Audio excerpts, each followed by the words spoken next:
Next question علی بھائی، صحیح بخاری کے ایک حدیث میں آیا کہ حضرت آدم علیہ السلام کو اللہ تعالیٰ نے اپنی صورت پر پیدا کیا تھا، کیا اس کا مطلب یہ ہے کہ انسان اللہ تعالیٰ کا ہم شکل ہے؟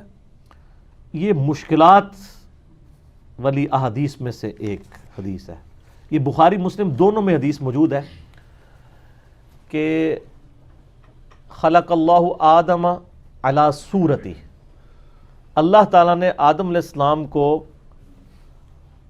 اس صورت پر پیدا کیا۔ اب صورتی ہی جو ہے نا، ہی کی ضمیر اللہ کی طرف بھی جا سکتی ہے کہ اللہ کی صورت پہ پیدا کیا، ہی کی ضمیر جو ہے وہ تھرڈ پرسن کے لیے بھی جا سکتی ہے۔ صحیح، ٹھیک ہے، اب اس میں یہ طے کرنا ہے یہ تھرڈ پرسن کی طرف اشارہ ہے یا اللہ تعالیٰ کی طرف اشارہ ہے۔ صحیح، اس حوالے سے ایک مسلم شریف میں حدیث ہے، اس کا کچھ حصہ بخاری میں بھی اور مشکات میں بھی آپ کو مل جائے گی حدیث، کہ نبی صلی اللہ علیہ وآلہ وسلم نے فرمایا جب کوئی شخص کسی کو مارے تو چہرے پر نہ مارے، کیونکہ اللہ تعالیٰ نے آدم علیہ السلام کو خلق اللہ آدم علی صورتی ہی، اس شخص کی صورت پہ پیدا کیا۔ صحیح، یعنی آدم علیہ السلام کی صورت اس شخص والی ہے، وہ جو قرآن پاک میں آیا نا سورہ ہجر میں کہ اے شیطان تو اس کو سجدہ نہیں کر رہا جس کو میں نے اپنے دونوں ہاتھوں سے بنایا ہے، یعنی اللہ تعالیٰ نے آدم علیہ السلام کو بڑے لاڈ سے بنایا ہے۔ تو نبی علیہ السلام فرمایا کہ جتنے انسان ہیں نا ان کے چہرے حضرت آدم کی صورت پہ ہے، یعنی صورت ہی سے مراد آدم کی صورت پہ۔ اللہ تعالیٰ نے اس شخص کو جس کے تم چہرے پہ تھپڑ مار رہے ہو اس کی صورت کو خلق اللہ آدم علی صورتی ہی، آدم علیہ السلام کو اسی کی شکل پہ تو بنایا تھا جس کے چہرے پہ تم نے تھپڑ مارا ہے۔ ٹھیک، تو اس چہرے کا احترام کرو، کیونکہ اللہ تعالیٰ نے اسی لیے کوئی مرد بھی اپنی بیوی کے چہرے پہ نہیں مار سکتا، منع ہے، بالکل، اور کوئی عورت بھی اپنے خاوند کے چہرے پہ نہ مارا کرے، ٹھیک ہے، نہیں مارنا چاہیے، چہرے پہ نہیں تھپڑ۔ کوئی ٹیچر بھی کسی اسٹوڈنٹ کو چہرے پہ نہ مارے، یہ منع ہے، بخاری مسلم دونوں میں۔ تو یہاں صورت ہی میں ہا کی جو ضمیر ہے وہ آدم علیہ السلام کی شکل پہ جو بنایا گیا انسان ہے نا اس رجل کی طرف جا رہی ہے، اور اس کے اوپر ایک دلیل زبردست موجود ہے۔ امام ابن خزیمہ المتوفہ 311 ہجری، جو امام بخاری کے شاگرد ہیں جن کی صحیح ابن خزیمہ بھی ہے، انہی کے شاگرد امام ابن حبان بھی ہیں۔ امام بخاری کے یہ سب سے لائق ترین شاگرد ہیں ابن خزیمہ رحمہ اللہ تعالی، المتوفہ 311 ہجری۔ انہوں نے کتاب لکھی ہے کتاب التوحید، جس میں انہوں نے اللہ تعالیٰ کی اسماء و صفات کو ڈسکس کیا، اس میں انہوں نے اسپیشلی اس حدیث کو ڈسکس کیا ہے۔ صحیح، اور انہوں نے لکھا ہے کہ یہ ہا کی ضمیر سے بعض لوگوں نے دھوکہ کھایا کہ اللہ تعالیٰ کیا ہم شکل ہے آدم علیہ السلام، اصل میں یہ کانٹیکسٹ یہ تھا، ٹھیک ہو گیا۔ ویسے احادیث میں اللہ تعالیٰ کا چہرہ، اللہ تعالیٰ کی آنکھیں، قرآن پاک میں اللہ تعالیٰ کی پنڈلی، اللہ کے ہاتھ، ید اللہ فوق ایدیہم، یہ الفاظ ہیں نا، ان کے بارے میں اہل سنت کا یہ عقیدہ ہے لیس کمثلی شیء، اللہ کے مثل کوئی شے نہیں ہے۔ ہم ان ساری چیزوں کو بغیر تعویل کے مانتے ہیں اور ان کا معنی اللہ کے سپرد کرتے ہیں، متشابہات ہیں، اللہ کو پتہ ہے لیس کمثلی شیء، جب اللہ کی مثل کوئی شے نہیں ہے ہم اس کی ریزیمبلنس کیسے بیان کر سکتے ہیں؟ اور یہی چیز میں اہل حدیث کو بھی کہتا ہوں استواء علی العرش کے معاملے میں بھی، آپ مجسمہ کی طرف نہ جائیں، صحیح، آپ یہ اللہ کو تفویض کریں، عقیدہ رکھیں، بس سطحی عقیدہ۔ یار ہمارے پاس اتنا ڈیٹا ہی نہیں ہے کہ ہم خدا کو جج کر سکیں۔ کریٹر جو ہے وہ تو مخلوق کو جج کر سکتا ہے، مخلوق کی کیپیبلٹی ہے، یعنی اگر میں کہوں کہ میں اگر ایک ٹیپ ریکارڈر بناتا ہوں، کیا ٹیپ ریکارڈر مجھے جج کر سکتا ہے کہ میں کس لیول کے اوپر ہوں؟ نہیں، تو خدا نے جو مخلوق تخلیق کی ہے اس مخلوق کا برین کیا اس کیپیبل ہے کہ خدا کی صفات کے اوپر بات کرنا؟ قطعاً نہیں۔ یہ تو میں اس لیے کہتا ہوں یہ تو 11,000 وولٹ کو ہاتھ ڈالنا ہے۔ اسماء و صفات پہ صرف ایمان رکھیں، اللہ عرش پہ ہے جیسا کہ اس کی شان کے لائق ہے، الرحمن علی العرش استویٰ، اللہ ہمارے ساتھ ہے، وَهُوَ مَعَكُمْ أَيْنَمَا كَانُوا، جہاں گئے بھی وہ تمہارے ساتھ ہوتا ہے جیسا کہ اس کی شان کے لائق ہے۔ اللہ کے سپرد کریں، کسی آیت کا انکار نہ کریں۔ میرا اس پہ استواء علی العرش کے اوپر ایک اللہ کہاں ہے، ویئر از اللہ، آپ یوٹیوب پہ لکھیں تو میرے کلپ بھی کھل جائیں گے، یہاں پر بھی ان حدیثوں کو دیکھنا چاہیے۔ اور میں یہاں پہ تھوڑا عرض بھی کر دوں، دیکھیں غامدی صاحب سے آپ کو پتہ ہے مجھے بہت اختلاف بھی ہے، یہ مجھے کہنا پڑتا ہے کیونکہ کوئی پھر کہے گا جی وہ غامدیت لانچ کر رہا ہے، لیکن غامدی صاحب کی یہ بات درست ہے کہ احادیث کو درایت اور کانٹیکسٹ کی روشنی میں بھی دیکھنا چاہیے۔ صحیح، اب حیران کن بات ہے کہ بخاری مسلم میں یہ حدیثیں جو روایت ہوئی ہیں نا کانٹیکسٹ کے بغیر ہو گئی ہیں، صحیح، سوائے ایک حدیث کے جو میں نے بتائی ہے۔ ان حدیثوں سے تو وہی مطلب نکلنا ہے جو ایک عام آدمی لے گا کہ بھی انسان بھی اللہ کا ہم شکل ہے. اب بعض صحابہ کرام میں بھی ہر طرح کے لوگ تھے, پڑھے لکھے لوگ بھی تھے, یعنی درمیانے لوگ بھی تھے, چیزوں کو سمجھنے والے بھی تھے. بعض اوقات انہوں نے چند ایک الفاظ پکڑے ہیں اور ان کو روایت کر دیا آگے, وہ آگے مصیبت کھڑی ہوگی.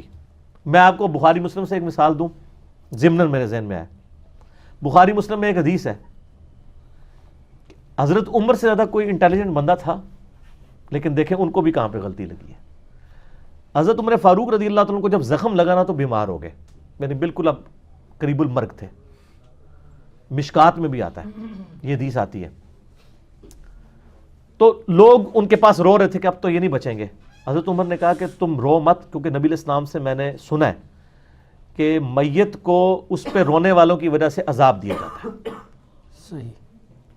اچھا, یہ حدیث اما عائشہ کے سامنے بیان کر دی کسی نے حضرت عمر کے حوالے سے, اور اس کو بیان کی تھی عبداللہ بن عمر نے رضی اللہ تعالیٰ عنہ علیہ السلام. اب عبداللہ بن عمر رضی اللہ تعالیٰ عنہ بھی بیٹھے ہوئے اما عائشہ کے پاس پردے میں, ٹھیک ہے, اور بات کس کی ہو رہی ہے؟ حضرت عمر کی. روایت کون کر رہا ہے؟ عبداللہ بن عمر. کس کے سامنے؟ اما عائشہ کے سامنے. یار اہل حدیثوں سے معذرت کے ساتھ میں یہ جو کچھ بیان کر رہا ہوں, لیکن انہوں عزم کرنا کوڑی گلنا نہیں, لیکن عزم کریو.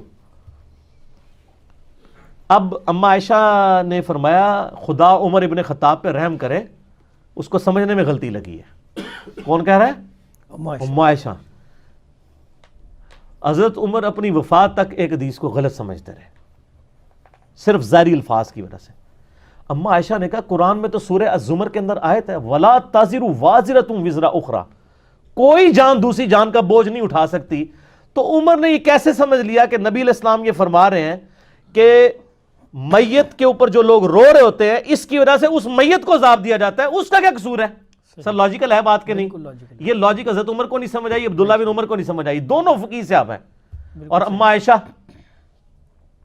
ان کو سمجھ آ گئی, کیونکہ انہوں نے قرآن سے استدلال کیا. لہٰذا میں بھی جب کہتا ہوں نا کہ حدیث کو قرآن پہ بھی پہلے پیش کیا کریں, کہ قرآن کی یہ جتنی تقدیر کے اوپر حدیثیں ہیں نا, میں نے ان کی تعویل کی ہے قرآن کی روشنی میں. صحیح. اگر آپ تقدیر میں آپ جبریہ کا عقیدہ نہیں رکھ سکتے, قرآن نے واضح کہا ہے اِنَّا ہَدَيْنَاهُ السَّبِيلَ اِمَّا شَاكِرًا وَإِمَّا كَفُورًا. آپ کے پاس اختیار ہے, ٹھیک ہے کہ لمیٹڈ ہے, لیکن اختیار تو ہے. اچھا, تو اما عائشہ نے فرمایا کہ نبی علیہ السلام کے کہنے کا مقصد یہ تھا, یہ آپ نے کافروں کے بارے میں بات کی تھی, کانٹیکسٹ بتا دیا. حضرت عمر کو بھی نہیں پتا, عبداللہ بن عمر کو. کافروں کے بارے میں بات کی تھی, اور اصل میں بات یہ کی تھی کہ کافر کی میت پہ لوگ رو رہے ہوتے ہیں, حالانکہ اس سے تو عذاب دیا جا رہا ہوتا ہے. یہ رو رو کے کہہ رہے ہوتے ہیں کتنا چنگا سی, کتنا زبردست سی, خیر خواہ سی, اگے جنت ہی چوئے گا. ظاہر کافر بھی تو اپنے حساب سے کوئی جنت سمجھتے ہیں نا. وہ رو رہے نوح کر رہے ہوتے ہیں, اس کی تعریف بیان کر رہے ہوتے ہیں, حالانکہ اس کو عذاب دیا جا رہا ہوتا ہے. تو یہ کافر کے بارے میں حضور نے کہا تھا, یہ نہیں کہا تھا کہ مومنین کے اوپر جو لوگ روتے ہیں تو اس رونے کی وجہ سے ان کو عذاب دیا جا رہا ہوتا ہے. دیکھ بات سمجھ آ گئی. اب یہ بات کی انجین نہیں کی اما عائشہ نے, انجینئرنگ کی تو سمجھ آئی نا, ورنہ تو نہیں سمجھ آنی. حضرت عمر کو بھی نہیں سمجھ آئی, عبداللہ بن عمر کو بھی. اور پھر ساتھ ہی اما عائشہ نے ایک اور مثال بھی ڈال دی, بخاری مسلم دونوں میں. آپ نے فرمایا یہی حال ہے جو حضرت عمر نے دوسری بات بھی سمجھی ہے. اچھا, ہاں جی, کلیب بدر والی. کلیب بدر والا جو بدر کے کنویں میں کافر ڈالے گئے تھے, نبی علیہ السلام نے ان سے خطاب کیا کہ بھئی تم نے جان لیا کہ نبی علیہ السلام تم سے, یعنی محمد رسول اللہ سچ کہتے تھے, یعنی اب تم عذاب میں پہنچ گئے ہو نا. تو ہمیں تو حضرت عمر نے وہاں پوچھا یا رسول اللہ علیہ وسلم یہ تو مردہ ہے, کیا مردے سنتے ہیں؟ تو آپ فرمایا تم سے بہتر سنتے ہیں. اچھا صحیح. اب حضرت عائشہ نے کہا کہ یہ عمر کو بات سمجھ نہیں آئی. عبداللہ بن عمر نے ہی یہ بھی روایت کی, ان کا عبداللہ بن عمر ابو عبد الرحمن پر اللہ تعالیٰ رحم فرمائے, ان کو یہ بات ہی نہیں سمجھ آئی. نبی علیہ السلام نے یہ نہیں کہا تھا. ان کا یہ کیسے ہو سکتا ہے جبکہ قرآن پاک میں آیا ہے کہ اے نبی علیہ السلام تم مردوں کو نہیں سنا سکتے, تو یہ کیسے ہو سکتا ہے کہ وہ سن رہے ہوں؟ اصل میں نبی علیہ السلام یہ کہہ رہے تھے کہ اے عمر اب یہ تم سے بہتر جان چکے ہوں گے, کیونکہ وہ اب آخرت میں جا چکے ہیں. تم تو اس دنیا میں ہو نا, دنیا میں بیٹھ کے تو آپ جج نہیں کر سکتے نا عذاب کو اور جنت کو. انہوں نے عذاب چکھ لیا ہے. اب یہ سمجھ چکے ہوں گے کہ دنیا میں جو محمد صلی اللہ علیہ وآلہ وسلم ان سے کہا کرتے تھے وہ بالکل ٹھیک کہا کرتے تھے. بالکل ٹھیک. تو حضرت عائشہ نے کہاں کی تعویل کی؟ ان کا یہ یسمعون کا مطلب یہ ہے یعلمون، وہ جان چکے ہیں، یہ نہیں ہے کہ وہ فزیکلی سن رہے ہیں. ام عائشہ وابی نہیں سن، نہ ہی بابی سن. ہاں دیکھو نا جی، یہ بات کر دیتے ہیں نا جی، وابیوں والی باتیں ہیں، یہ فلاں فلاں ہیں. آپ دیکھ لیں یہ دونوں بات. لہٰذا کانٹیکسٹ بھی دیکھنا چاہیے. اگر صحابہ کرام کو کسی حدیث کے سمجھنے میں یعنی کانٹیکسٹ کے پوائنٹ آف ویو سے غلطی لگ سکتی ہے نا، تو سر پھر آپ کے محدثین اور آپ کے بزرگان دین اور آپ کے شیوخ الحدیث وہ کس کھیت کی مولی ہیں؟ صحیح. ان کی کیا اوقات ہے صحابہ کرام کے مقابلے پہ؟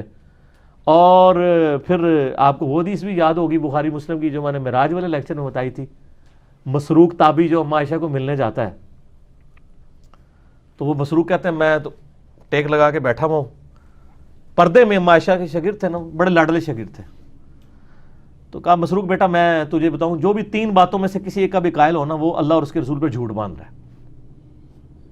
ان کا پہلی بات یہ ہے کہ جو شخص یہ کہتا نا کہ محمد صلی اللہ علیہ وسلم نے اللہ کو دیکھا ہے وہ جھوٹ بول رہا ہے. مسروق کہتے ہیں میں ٹیک لگا کے بیٹھا ہو گیا. میں کہا اماں جی جذباتی نہ ہو، ٹھنڈے ہو، کیڑی گل کر رہے ہو، ذرا اس میں میرا کلپ بھی چڑھا ہوا ہے. انہوں نے کہا بالکل میں اس امت میں پہلی ہوں جس نے میں نے نبی علیہ السلام سے پوچھا تھا یہ قرآن میں جو ذکر آیا تو نبی علیہ السلام بتایا میں نے جبرائیل کو دیکھا. اور بیٹا دوسرا وہ بندہ بھی جھوٹ بول رہا ہے جو یہ کہے کہ نبی علیہ السلام نے کچھ خاص باتیں خاص لوگوں کو بتائیں، کچھ چھپا لیں، جبکہ قرآن پاک میں تو واضح آتا ہے کہ نبی صلی اللہ علیہ وسلم اگر آپ نے اللہ کا پیغام نہیں پہنچایا سورۃ المائدہ میں تو آپ نے رسالت کا حق ہی نہیں ادا کیا. تو نبی علیہ السلام نے کوئی چیز نہیں چھپائی. سارے صوفی وڑ چھڑے اما عائشہ نے پڑھ کے کٹھے ہی جڑے تیشے تھلے دے کے وڑ چھڑے کہ بھی کوئی خاص گل کسی خاص نوں نہیں دسی، ساری اوپن نہیں دسی ہے حجۃ الوداع پہ غدیر خم پہ. اور تیسرا فرمایا کہ جی جو شخص یہ کہنا کہ اللہ کے نبی غیب جانتے تھے اس نے بھی جھوٹ بولا. کیا تم قرآن نہیں پڑھتے ہو کہ 5 غیب کی کنجی ہیں جن کو اللہ کے علاوہ کوئی نہیں جانتا؟ اما عائشہ سے سیدھا قرآن تو شروع ہو گیا نا، قرآن دے ہوتے ہی سارے عقائد. اور ایون اما عائشہ حدیثوں کو بھی قرآن پہ پیش کرتی تھی. آپ دیکھیں یہ دیکھیں یہ حدیثوں کو قرآن پہ پیش کیا. حدیثیں بیان کرنے والے حضرت عمر ہیں، عبداللہ بن عمر ہیں، ان کی حدیثوں کو امام یعنی بخاری اور امام مسلم دونوں نے نقل کیا کہ اما عائشہ نے دونوں کی حدیثوں کو اس فہم کو ریجیکٹ کر دیا جو حضرت عمر اور عبداللہ بن عمر نے لیا ہوا تھا. حالانکہ ظاہری الفاظ وہی فہم تھا جو حضرت عبداللہ بن عمر اور حضرت عمر فاروق لے رہے تھے، لیکن اما عائشہ نے قرآن کے ساتھ اس کی تعویل کی. اس کا مطلب ہے اہل حدیث علماء سے میں ریکویسٹ کروں گا، برا نہیں ماننا، احادیث کو قرآن پر پیش کرنا یہ میری ماں اما عائشہ رضی اللہ تعالیٰ عنہ و سلام اللہ علیہا کی سنت ہے. اس کے بغیر سمجھ نہیں آ سکتا. ہمیں کوئی صحیح حدیث بھی مجبور نہیں کرتی کہ ہم قرآن کے خلاف کوئی عقیدہ رکھیں. جعلی روایتیں تو صوفیاء کی چھوڑ دیں، قرآن کی تعویل نہیں کریں گے، حدیثوں کی تعویل کریں گے. اور مسئلہ تقدیر پہ میں نے تعویلات کی ہیں، میرا مسئلہ نمبر 104 ABC دیکھیں، میں نے ساری احادیث کی تعویلات کی ہیں قرآن کی آیات کی روشنی میں. احادیث سے تو جبریہ کے عقیدے کو سپورٹ ملتی ہے کہ انسان بالکل مجبور ہے. قرآن بتاتا ہے نہیں مجبور نہیں ہے، اختیار بھی دیا گیا. پھر میں نے ان احادیث کی تعویل کی ہے. اور یہ تعویل اگر غامدی صاحب بھی کرتے ہیں، کہیں چلیں وہ تھوڑی بہت ان سے غلطی بھی ہو جاتی ہے اور آپ کے بقول وہ ڈنڈی مار جاتے ہیں، وہ علیحدہ بات ہے. لیکن میں الحمدللہ کسی حدیث کا انکار نہیں کرتا، میں اس کو منوان اسی طریقے سے سمجھنے کی کوشش کرتا ہوں قرآن کی روشنی کے اندر. الحمدللہ ٹھیک ہو گیا جی جی جزاک اللہ. نیکسٹ کوشچن بھی بھائی سیدنا عائشہ رضی اللہ تعالیٰ عنہ کے حوالے سے کیا کوئی ایسی حدیث ہے کہ انہوں نے فرمایا کہ جب سے سیدنا عمر کی قبر میرے حجرے میں بنی ہے تب سے میں وہاں عمر فاروق کی وجہ سے پردہ کر کے جاتی ہوں؟ ہاں جی حدیث ہے، اور اس حدیث سے بڑے عجیب و غریب رزلٹ نکالے ہیں ہمارے بریلوی بھائیوں نے اور دیوبندی حیاتیوں نے. یہ حدیث مسند احمد میں ہے اور مشکات میں بھی آپ کو کتاب الجنائز چیپٹر میں پہلی جلد میں یہ حدیث مل جائے گی کہ سیدہ عائشہ کہتی ہیں کہ جب تک میرے حجرے میں عمر کی قبر نہیں بنی تھی نا تو میں بغیر پردے کے اہتمام کے اس حجرے کے اس حصے میں چلی جاتی تھی اور دل میں سوچتی تھی ایک میرا خاوند اور دوسرا میرا باپ. لیکن جب سے عمر کی قبر وہاں بنی ہے تو میں اب پورے حجاب کا اہتمام کر کے اس حجرے میں جاتی ہوں. صحیح. اب حضرت عائشہ تو صرف اتنا کہہ کے چلی گئیں، پیچھے لوگوں نے پھر اس خاکے میں رنگ بھرنے شروع کیے. انہوں نے کہا دیکھ لو نا، حضرت عائشہ کا عقیدہ تھا کہ وہ قبر کے اندر سے حضرت عمر دیکھتے تھے، اسی تو پردہ کرتی تھی. ایک کہاڑی بنائی نا سر تکیا کتنے دماغ پہنچے ہے سر شیطان کا دماغ بڑی دور تک پہنچتا ہے لیکن سر انجینئرنگ ہو جائے نا پھر شیطان دے پر کٹے جاندے ہیں پھر تھلے آ جاندہ وہ میں انجینئرنگ کرنا وہاں پہلے تو مجھے یہ بتائیں کہ سیدہ عائشہ کا اگر یہ عقیدہ تھا نا کہ حضرت عمر دیکھتے ہیں اور میں ان کے اس دیکھنے کی وجہ سے پردہ کر رہی ہوں تو سر حضرت عائشہ کا تو وہ عقیدہ تھا جو آپ کو ہضم ہی نہیں ہو سکتا وہ تو مردوں کے سننے کے بھی قائل نہیں تھی دیکھنا تو بڑی دور کی بات ہے بخاری مسلم دونوں میں حدیث ہے صحیح ٹھیک ہے وہ کلیب بدر والی جی کہ جب قبر جو بدر میں جو کافر قتل ہوئے تھے انہیں اس کنویں میں ڈال دیا گیا تو نبی علیہ السلام ان مردوں سے خطاب کر رہے تھے کہ تمہیں اب پتہ چل گیا کہ میں سچ کہتا تھا تو حضرت عمر نے کہا یا رسول اللہ صلی اللہ علیہ وسلم آپ مردوں سے کلام کر رہے ہیں آپ نے فرمایا کہ یہ تم سے بہتر سنتے ہیں اچھا یہ حدیث عبداللہ بن عمر نے کے حوالے سے جب پہنچی نا حضرت عمر اور عبداللہ بن عمر کے حوالے سے اما عائشہ تک تو حضرت عائشہ نے کہا خدا عمر پر عبداللہ بن عمر پر رحم فرمائے نبی علیہ السلام نے یہ نہیں فرمایا تھا ان کو سمجھنے میں فرق لگا ہے یہ کیسے ہو سکتا ہے کہ مردے سنیں اور پھر انہوں نے سورہ فاطر میں یہ آیت آتی ہے اعوذ باللہ من الشیطان الرجیم بسم اللہ الرحمن الرحیم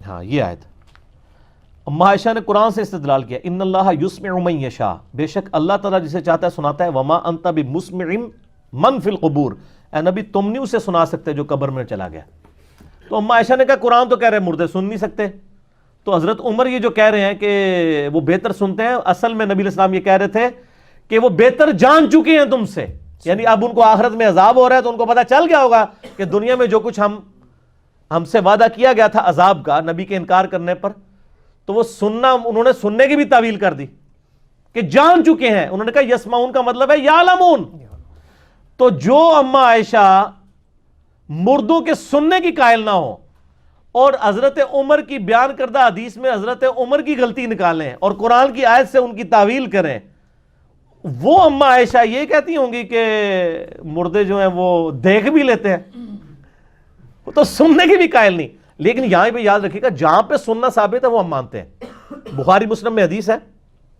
کہ جب کسی کو آپ دفنا کے جاتے ہیں نا تو مردے کے دفنانے والے لوگوں کے قدموں کی چاپ بھی مردہ سنتا ہے بس اتنا دیکھتا نہیں سنتا ہے وہ صرف ایک لمحے میں تاکہ اس کی حسرت میں اضافہ ہو تو بخاری مسلم میں حدیث ہے نا کہ انسان کے 3 دوست ہیں 2 واپس چلے جاتے ہیں ایک ہی ساتھ اندر جاتا ہے واپس اس کے رشتہ دار اور مال اور اعمال ساتھ قبر میں جاتے ہیں تو جس کے اعمال ساتھ آئے ہیں نا اس کو جب قدموں کی یعنی وہ آواز آتی ہے نا تو اس کی خوشی میں اضافہ ہوتا ہے کہ میں نے ان لوگوں پہ رلائے بھی کوئی نہیں کیا تھا کہ منو دب کے ٹور بھی گئے کیا ہوا میرے کو مال ہے میں اپنا خزانہ لے کے آیا ہوں بالکل صحیح اور جو برا ہوتا ہے اس کی حسرت میں اضافہ ہوتا ہے کہ یہ مجھے میرا بیٹا بھی چھوڑ کے چلا گیا یہاں سے صحیح بخاری میں حدیث ہے نا کہ میت جو ہے وہ اپنی چارپائی پہ کلام کرتی ہے زمین و آسمان کی ساری مخلوقات سنتی ہے سوائے جن و انس کے کیونکہ وہ سن لیں تو بندے نہ مان جائیں اور وہ اگر نیک میت تو کہتی ہے مجھے جلدی جلدی میری قبر کی طرف لے جاؤ اور بری ہوتی ہے تو وہ چیخو پکار کرتی ہے مجھے کہاں لے کے جا رہے ہو تو جہاں جہاں پہ میت کا کلام بولنا سننا ثابت ہے وہ تو ہم مانتے ہیں مطلقاً میتیں نہیں سنتی قطعاً نہیں سنتی یہ تو اما عائشہ کا عقیدہ نہیں تھا پھر یہ اما عائشہ کے بارے میں یہ کلیم کرنا رضی اللہ تعالیٰ عنہ کہ وہ حضرت عمر سے اس لیے حجاب کرتی تھی کہ وہ ان کا یہ عقیدہ تھا کہ حضرت عمر دیکھ لیتے ہیں تو سر میں اس میں تھوڑی سی مزید انجینئرنگ کرتا ہوں جو شخص 8-10 فٹ نیچے قبر سے باہر دیکھ سکتا ہے اس کے سامنے تو حجاب کرنے کا بھی کوئی فائدہ نہیں کوئی فائدہ نہیں